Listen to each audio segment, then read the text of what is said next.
તો જૂનાગઢ શહેરના ગિરિરાજ વિસ્તારની ચિત્રકૂટ સોસાયટીમાં 12મી મેના રોજ થયેલી 59 વર્ષીય સુનિતા રાયજાની હત્યાનો પોલીસે ગણતરીના દિવસોમાં ભેદ ઉકેલી કાઢ્યો છે।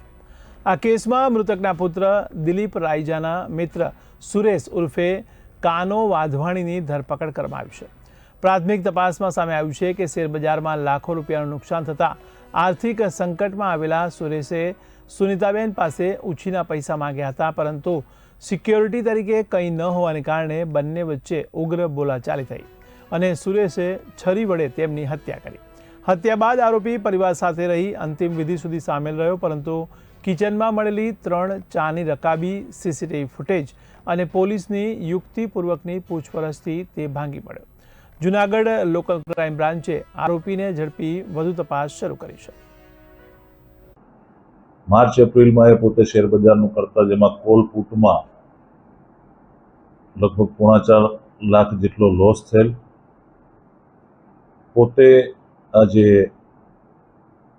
મૃતક મહિલા છે એમની પાસે પૈસા માટે આવેલ, ઉછીના પૈસા લેવા માટે પરિચિત હતા, એટલે સ્વાભાવિક છે કે જે બનાવના સ્થળે તમામ સિનિયર અધિકારીઓ તમામે વિઝિટ કરી હતી, ત્યારથી થોડું લાગતું હતું કે કોઈ પરિચિત વ્યક્તિ હોય, કારણ કે આજુબાજુમાં ક્યાંય કોઈ એવો અવાજ નહોતો સાંભળ્યો, પ્રતિકારના કોઈ એવા નિશાન નહોતા।